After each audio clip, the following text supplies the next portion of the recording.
Segunda carta do apóstolo Paulo aos Coríntios, capítulo 3, a partir do versículo 4. Quem já encontrou, diga graças a Deus. Diz assim: e é por intermédio de Cristo que temos tal confiança em Deus, não que por nós mesmos sejamos capazes de pensar alguma coisa, como se partisse de nós. Pelo contrário, a nossa suficiência vem de Deus, o qual nos habilitou para sermos ministros de uma nova aliança, não da letra, mas do Espírito, porque a letra mata, mas o Espírito vivifica. Amém? Eu vou ler apenas o versículo 6, preste muita atenção. O qual nos habilitou para sermos ministros de uma nova aliança, não da letra, mas do Espírito, porque a letra mata, mas o Espírito vivifica. Coloca a tua Bíblia sobre o teu assento, fecha os teus olhos, coloca as tuas mãos sobre o teu coração e vamos orar ao Senhor, pedir a Deus que Ele nos revele essa palavra. Senhor, meu Deus e meu Pai, a tua palavra foi lida e vai ser ministrada a cada pessoa que está na tua casa, meu Deus. Vai de encontro, meu Deus, essa pessoa, tira todo impedimento, toda barreira e fala de uma forma poderosa, e que a tua palavra ela vá e produza o resultado para a qual está sendo enviada, no nome de Jesus. Vamos aplaudir bem forte então a palavra de Deus. Aplauda bem forte, está muito fraco. Aplauda forte, diga graças a Deus, glória a Deus. Amém.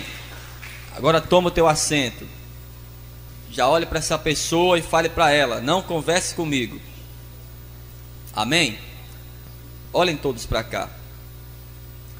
O versículo 6 desse texto que nós lemos, de 2 Coríntios, no capítulo 3, ele está nos falando de uma nova aliança.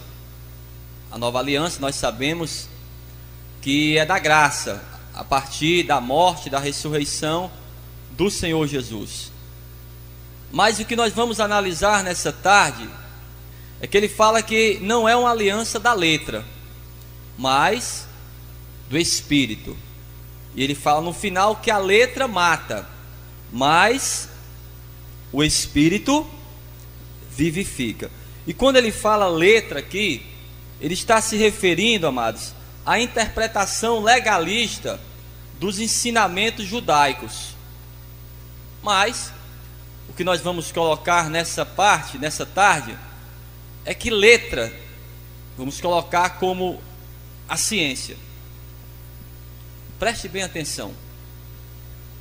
A ciência tenta explicar sobre a criação de todo o universo, e muitas vezes não consegue. Na maioria das vezes não consegue. Apesar de estarmos na casa de Deus, nós não compreendemos muitas vezes porque certas coisas acontecem. Você não consegue entender por que que Deus deixou acontecer algo. Por que que Deus deixou o teu familiar na condição que ele está? Porque apesar de você estar na casa do Senhor, ainda se encontra desempregado. Porque isso, porque aquilo, as enchentes, os terremotos. Em primeiro lugar, porque é profético, já estava escrito. Em segundo lugar, por mais que o homem tente, ele jamais vai entender a Deus, por mais que ele tente. Até mesmo os mais sábios tiveram que, no final dos seus estudos, das suas pesquisas, tiveram que analisar dessa forma, que por mais que você tenha conhecimento, você não vai compreender as coisas de Deus. Vamos ver isso no livro de Eclesiastes. Para alguns teólogos, a grande maioria crê que quem escreveu o livro de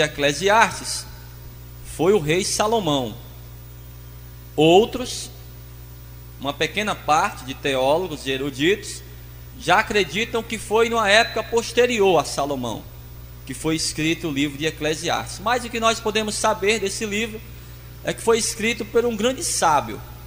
Eclesiastes, você vai passar ali Salmos, vai passar Provérbios, e logo depois vem Eclesiastes. Procure o capítulo 11 e o versículo 5. Quem já encontrou? Então a maneira que Deus age, ou como Ele criou todas as coisas, é sempre uma incógnita. Capítulo 11, versículo 5. Assim como tu não sabes qual o caminho do vento, nem como se formam os ossos no ventre da mulher grávida, assim também não sabes as obras de Deus, que faz todas as coisas. Quem escreveu isso foi um grande sábio, mas mesmo assim ele compreendeu que por mais sábio que ele fosse, ele ainda não compreenderia como é que Deus age. Mas tenha certeza, amados, aquilo que diz o apóstolo Paulo aos Romanos no capítulo 8, 28, nem que você não compreenda na totalidade, mas saiba que tudo coopera para o bem daqueles que amam a Deus. Por mais que hoje você esteja em uma situação difícil, em uma tribulação, até mesmo na tua casa há uma pessoa enferma, e você questione a Deus, por que você não sai dessa situação? Você é um servo de Deus, você é uma serva de Deus. Muitas vezes você questiona ao Senhor, mas saiba, tenha certeza dentro do teu coração, que ainda que você não entenda, Deus está no controle, e Ele não esqueceu de você. Olhe para essa pessoa, até acorde ela e fala assim: olha, Deus está no controle, não esqueceu de você. Acredite. Procure aí Eclesiastes capítulo 3, versículo 11. Quem já encontrou? 3:11. Eclesiastes 3:11. Tudo fez Deus formoso no seu devido tempo. Também pôs a eternidade no coração do homem, sem que esse possa descobrir as obras que Deus fez desde o princípio até o fim. Então, por mais que o homem se esforce para ele compreender as coisas, ele ainda é limitado. Preste bem atenção. Porque, amados, que muitas doenças a ciência ainda não conseguiu a cura. Da gripe, é tão simples, a gripe. Por que não tem ainda a cura? Porque que ainda existe tantas guerras, tanta violência. Por que isso não foi solucionado? Os vícios, por exemplo, já existiam desde a queda do homem. Por que ainda existe isso? Por que isso não foi solucionado ainda? Porque há coisas que o homem não compreende. Ele passa a compreender quando ele busca a Deus. Amém? Mas vai ter coisas além do limite do nosso conhecimento. E muitas vezes, amado, a pessoa questiona até coisas que são para nós irrelevantes. Tem pessoas que questionam assim: olha, mas pastor, Maria, ela teve filhos ou não? O que é que interessa para mim e para você se Maria, fora Jesus Cristo, ainda teve filhos? Interessa para você isso aí? Mas tem gente que se interessa nisso. Não vai mudar, você pode até buscar o conhecimento, mas para mim e para você, o mais importante é que você entregue a tua vida para o Senhor Jesus e que você tenha a tua salvação. O mais importante para mim e para você é isso. Tem pessoas que perguntam: ah, pastor, quem era a esposa do Caim? Quem era? Interessa para você saber isso aí? Mas tem pessoas que questionam isso aí. Para os estudiosos judeus, dizem que a esposa do Caim era a própria irmã dele, a Lilith. Não está na Bíblia isso. Por exemplo, o Adão e a Eva tiveram 60 filhos, 27 homens, 33 mulheres. Os mais importantes você conhece, né? O Caim, o Abel, o Sete. Mas eles dizem que o filho que o Adão gostava mais era um tal de Siameque. Mas isso aí não vai mudar nada na minha salvação. Você pode conhecer, claro, você pode pesquisar, mas não vai mudar muito. Aquela pessoa, pastor, foi salva ou não? Aquela pessoa estava no leito de hospital e eu preguei para ela, ela não conseguia nem falar direito, mas ela fechou os olhos e abriu. Será que ela vai ser salva? Será que o meu familiar que morreu e ele era católico, será que ele vai ser salvo? Depois que a pessoa morre, é com ela e Deus. Nós temos que nos preocupar com os que estão vivos. Você tem que se preocupar com você, com a tua salvação e a salvação da tua família. Vai ter coisas, com certeza, que você não vai compreender, humanamente falando. Mas como é que você vai compreender a Deus? Através da fé. Você pode estar passando um momento difícil, mas pela fé você compreende: olha, no final Deus vai me dar a vitória. Diga graças a Deus. Vamos ler mais um versículo ainda do livro de Eclesiastes. Procure aí capítulo 1, versículo 18. Quem encontrou? Porque na muita sabedoria há muito enfado, e quem aumenta ciência aumenta tristeza. O que o apóstolo Paulo ele falou em 2 Coríntios 3, versículo 5, foi que a letra mata. Você pode ter o conhecimento de Deus, claro, mas também você tem que buscar a graça do Senhor, não só conhecimento. Muitos dos teólogos, com o decorrer dos estudos, das buscas, daquelas pesquisas, perderam a fé. E qual é o segredo, pastor? Aquilo que diz a palavra: crescei na graça e no entendimento. Tem que estar uma coisa, junta da outra. Não adianta você conhecer demais e não ter experiências com Deus. Agora também, por outro lado, não adianta você ser aquela pessoa espiritual demais. Quem conhece esse tipo de pessoa? Espiritual demais. Tudo ela vê demônio, tudo ela olha e está errado. Olha para o vestido da pessoa, olha para a roupa. Não. As duas coisas têm que estar juntas. O teu conhecimento sobre a palavra de Deus e até sobre mais assuntos, mas também você tem que crescer na graça.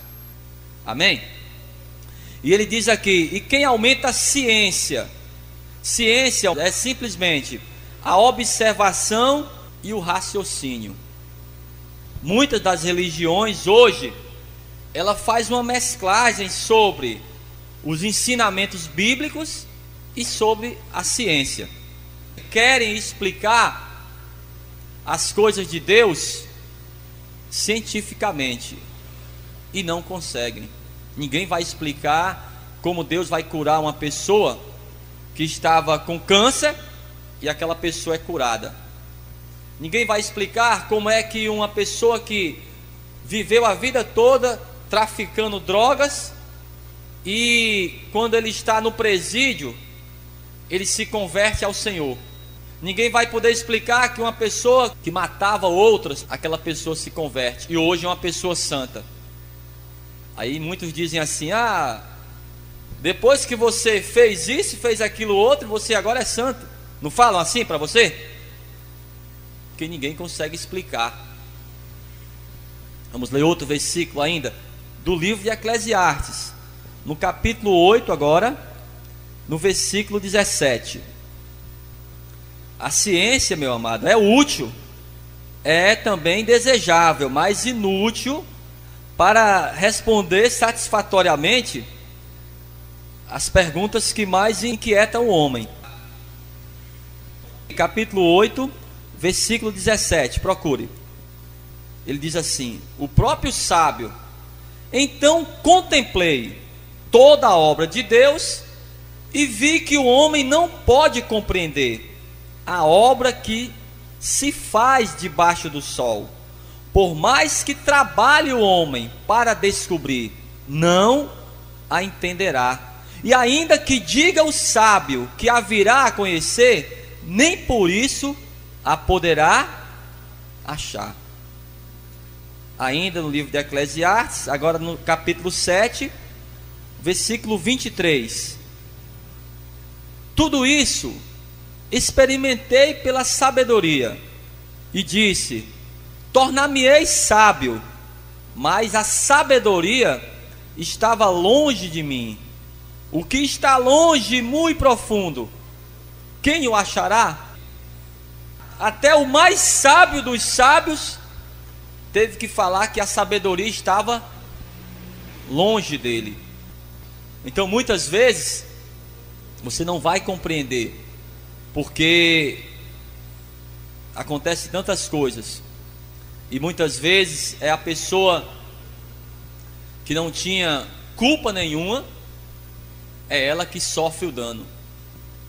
Certa vez, o Senhor Jesus Cristo, que foi o mais sábio dos sábios, dizia para os que andavam com ele que você deveria amar os inimigos, que se alguém batesse do teu lado direito, você daria o esquerdo. Ele foi ministrar um homem, e Jesus Cristo ministra assim para ele: olha, se você não nascer de novo, você não vai poder ver o reino dos céus. E aquele homem, que era um sábio para o mundo, ele vai perguntar dessa forma para o Senhor Jesus: olha, como é que eu vou nascer de novo? Será que eu vou ter que voltar no ventre da minha mãe? Eu sendo uma pessoa velha? Não foi isso que Jesus falou. Nascer de novo é entregar a tua vida para o Senhor Jesus e receber o Espírito Santo, e a partir dali ser uma nova criatura. Mas aquele homem que a palavra de Deus diz que era o chefe da sinagoga, ele seria hoje como se fosse o pastor da igreja, ou até mesmo o padre, o rabino. Ele não compreendia, olhem todos para cá, seria o básico. Preste bem atenção nisso.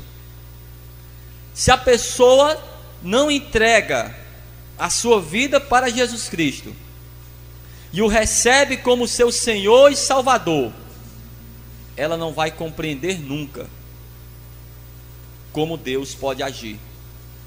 Quando você prega, quando você fala de Jesus Cristo para uma pessoa que ainda não entregou a vida para Jesus, não vai compreender você. Você diz para ela que está buscando o Espírito Santo, que quer ser batizado no Espírito Santo, quer orar em línguas. Você fala para ela que você é um dizimista fiel na casa de Deus. O que essa pessoa vai dizer para você? Não vai compreender, porque o básico ela não fez ainda, não entregou a sua vida para Jesus. Vamos ver isso? Evangelho de João, capítulo 3, versículo 3. Quem já encontrou, diga graças a Deus. A isso respondeu Jesus: em verdade te digo, que se alguém não nascer de novo, não pode ver o reino de Deus. Olhem para cá. Se não pode nem ver, quanto mais entrar. O básico, o que você tem que fazer para ontem. Preste bem atenção nisso. A salvação é para ontem. Se você ainda não entregou a tua vida para Jesus, faça agora, não deixe para depois, porque se você não entrega a tua vida para Jesus, você não vai receber o Espírito Santo, e você não vai conseguir entender como Deus age. Olha como esse homem respondeu, apesar de ser para muitos um sábio. Versículo 4: perguntou-lhe Nicodemos: como pode um homem nascer sendo velho? Pode porventura voltar ao ventre materno e nascer segunda vez? Ele questiona ao Senhor Jesus se ele teria que voltar ao ventre materno. Ainda no capítulo 3, vamos ver o que Jesus falou para ele. Versículo 9: então lhe perguntou Nicodemos: como pode suceder isto? Acudiu Jesus: tu és mestre em Israel e não compreendes essas coisas? Olhem todos para cá. O mestre não é aquela pessoa que ensina. Aí Jesus pergunta para ele: você, sendo mestre, sendo um doutor da lei, conhecedor da palavra que ensina os outros, ainda não sabe sobre nascer de novo? Ainda não compreende essas coisas? A pessoa só vai entender as coisas de Deus se ela tiver o quê? O Espírito Santo. Ela vai entender a Deus com a sua fé, mesmo vendo do lado acontecer coisas que ela não esperava. Nesse sentido, ela vai compreender que Deus está no controle. É isso que a Bíblia diz. O próprio Jesus Cristo, ele está agora junto de duas irmãs, a Marta e a Maria, irmãs de Lázaro, e ele questiona sobre Lázaro. Elas afirmam que Lázaro já estava morto, que Jesus poderia ter chegado antes para orar e Lázaro não morresse. E ele pergunta para elas: onde é que está o Lázaro? Ela falou: Jesus está aqui. O cemitério naquela época não era como hoje, não tinha caixão, era uma pedra, cavava uma caverna ali numa pedra e enrolava a pessoa, não tinha caixão, enrolava e colocava a pessoa em cima de uma pedra e deixava ali e tampava com outra pedra gigantesca. Aí Jesus pergunta: onde é que ele está mesmo enterrado, o corpo? Ah, está aqui. Tá bom.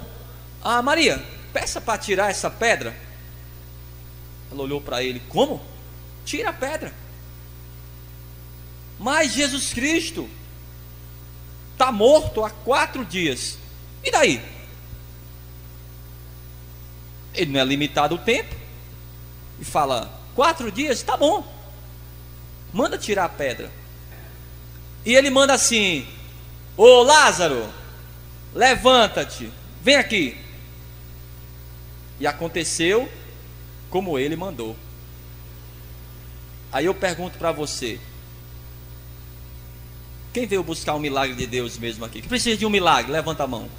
Só quem precisa de um milagre, levanta a mão mesmo. Será que o teu milagre, ele é mais difícil do que esse?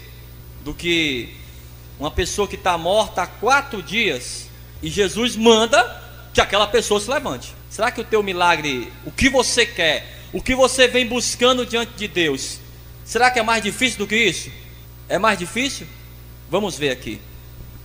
Ainda no Evangelho de João, no capítulo 11, ele vai dizer uma coisa para aquela jovem que serve também para mim e para você. Capítulo 11, versículo 39. Então ordenou Jesus: tirai a pedra. Disse-lhe Marta, irmã do morto: Senhor, já cheira mal, porque já é de 4 dias. Respondeu-lhe Jesus: não te disse eu que se creres verás a glória de Deus? Então não importa para Jesus Cristo se faz 4 dias, se faz 4 anos, não importa para Jesus Cristo. Ah, pastor, o meu sonho eu já esqueci há muito tempo. Aquilo que eu venho buscando já faz 40 anos, já faz 30 anos, já está enterrado. E o que importa? O segredo qual é? Se creres. O segredo está aí. Se creres, verás a glória de Deus. Era um propósito de Deus, amados, que acontecesse daquela forma, porque Jesus poderia ter ido antes e o Lázaro não morresse, mas ele já sabia o que estava para acontecer, e até fala para os seus discípulos: olha, deixa como está, deixa que Lázaro morra, para que o nome de Deus seja glorificado.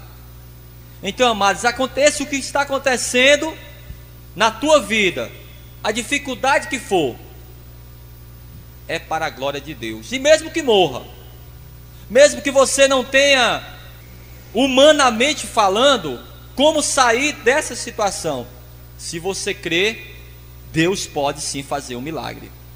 Um milagre, como eu estou tentando explicar para você, não pode ser compreendido cientificamente, como aqueles sábios já diziam no livro de Eclesiastes: as coisas de Deus não dá para compreender. Agora, como é que eu vou compreender nesse sentido a Deus? Com a tua fé. Quem criou os céus e a terra? Alguém sabe dizer aqui? Ah, pastor, os céus e a terra, o universo foi criado através de uma explosão, do Big Bang, foi isso? Tudo foi criado através da evolução das espécies, e o homem, ele é descendente do macaco, como diz o Charles Darwin. Ele foi criado da onde? Todas as coisas? Onde foi que você viu isso? Ah, pastor, eu peguei um livro na faculdade e tinha lá escrito que foi Deus que criou todas as coisas. Você viu isso na faculdade? Onde foi que você viu isso então? Em Gênesis. Exatamente. Criou Deus os céus. Quando diz criou Deus os céus e a terra, está dizendo o quê? Criou o universo. Você só vai ver isso na Bíblia Sagrada. Em outro livro você não vai ver isso aí. Nos livros de ciências vai dizer o quê? A teoria do Charles Darwin, da evolução, que o homem evoluiu do macaco. Ele não consegue explicar por que o macaco não continua evoluindo.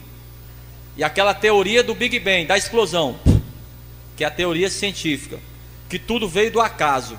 São essas teorias que são defendidas nos livros de ciências. Mas até mesmo lá na Inglaterra, onde nasceu o Charles Darwin, essa teoria aí, ó, já caiu por terra. E muitos cientistas, amados, eles têm que se dobrar e hoje já analisam também que foi feito como está escrito na palavra de Deus. Vamos ver isso aqui? Carta aos Hebreus, capítulo 11, versículo 3. Preste bem atenção. Quem já encontrou Carta aos Hebreus, capítulo 11, versículo 3? Pela fé, entendemos que foi o universo formado pela palavra de Deus, de maneira que o visível veio a existir das coisas que não aparecem. Então preste bem atenção, olhem todos para cá. Ah, pastor, quem criou os céus e a terra, o universo, quem criou foi Deus. Você só pode declarar isso pela fé, porque você só vai encontrar essa teoria na palavra de Deus. Amém? Então quando você usa a tua fé, acontece como Deus falou para você. Ainda no livro de Hebreus, no capítulo 11, amados, versículo 17, o exemplo de Abraão.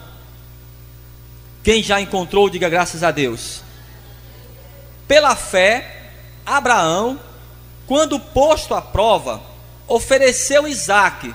Estava mesmo para sacrificar o seu unigênito, aquele que acolheu alegremente as promessas, e a quem se tinha dito: em Isaque será chamada a tua descendência, porque considerou que Deus era poderoso até para ressuscitá-lo dentre os mortos, de onde também, figuradamente, o recobrou. Olhem todos para cá. Quem sabe da história do Abraão? Quem sabe aqui? Levanta a mão. Deus, ele pede o que ele tinha de melhor, que era o seu filho, para oferecer em holocausto naquele monte. E ele tinha dentro do seu coração, sabia que ia acontecer algo. Ele pensava assim: olha, meu filho vai morrer, mas eu creio que Deus vai ressuscitar. Ele cria tanto no Deus dele, que ele cria que aquele Deus poderia tornar aquele jovem, tornar a ter vida, e iria matá-lo. E Deus provou a fé daquele homem. Nem que você não compreenda as coisas de Deus, mas quando você obedece a Deus pela fé, com certeza você vai viver o teu milagre. Amém? Como você viu, o que pode ser mais difícil do que uma pessoa ressuscitar depois de 4 dias de morto? Agora entenda, o Lázaro depois ele morreu, ele não está vivo, ele não está por aí não, tá bom? O Lázaro depois morreu.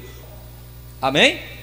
Então os milagres de Deus não se pode compreender. E para finalizar, nós vamos ler aqui sobre o maior milagre da Bíblia. Vamos ver. Evangelho de Mateus, capítulo 28. Que nem mesmo as pessoas que andavam com Jesus conseguiram crer que aconteceria como Jesus falou. Capítulo 28, a partir do versículo 5. Quem já encontrou? Isso aqui, amados, foi o feito que transformou a história da humanidade. A humanidade até aqui era de uma forma, a partir daqui se transformou. Sem a ressurreição, seríamos tolice estarmos aqui, se Jesus Cristo não ressuscitasse. Ele prometeu para os discípulos, nem eles mesmos acreditaram. Por quê? Se Jesus iria ressuscitar, por que ir até o sepulcro de Jesus? Para quê? Se ele iria ressuscitar, não foi isso que ele prometeu? Tantas vezes, olha, é necessário que eu seja entregue aos ímpios, seja crucificado, mas ao terceiro dia eu vou ressurgir. Era uma promessa de Deus, amados. No capítulo 28 de Mateus, versículo 5. Mas o anjo, dirigindo-se às mulheres, disse: não temais, porque sei que buscais Jesus, que foi crucificado. Ele não está aqui, ressuscitou como tinha dito. Vinde ver onde ele jazia. Ressuscitou num corpo agora glorificado, e está hoje à direita do Pai. E aquele anjo fala para elas: olha, não procurem Jesus aqui, ele não falou para vocês que iria ressuscitar? Quem tem uma promessa de Deus aqui? Só eu? Pelo amor de Deus, levanta a mão. Todos nós temos uma promessa de Deus, todos nós temos um sonho. Se ele te prometeu algo, ele vai e cumpre, aconteça o que acontecer. É um milagre? É com Deus mesmo. O nosso Deus é o Deus que faz milagres. Ah, pastor, a promessa de Deus para a minha vida é que o meu filho se livre das drogas. Para você pode ser impossível, mas para Deus não. Não sei o que foi que Deus prometeu a você. É a tua cura? É que o teu esposo volte para a tua casa? Não sei. Não sei o que é que Deus tem falado para você. Agora, tudo tem que ser pela fé. Não vá tentar entender as coisas de Deus. Se você for questionar, você vai até murmurar. Deixa na mão de Deus. Faça apenas aquilo que você se propôs. Faça a tua parte, que a parte de Deus é certa já. Nosso Deus é fiel.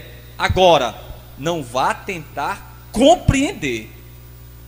Os caminhos de Deus são diferentes dos nossos, mas o que Deus promete, Ele cumpre.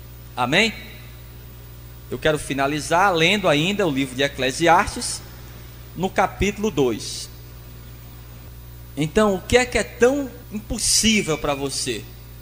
Capítulo 2, versículo 24.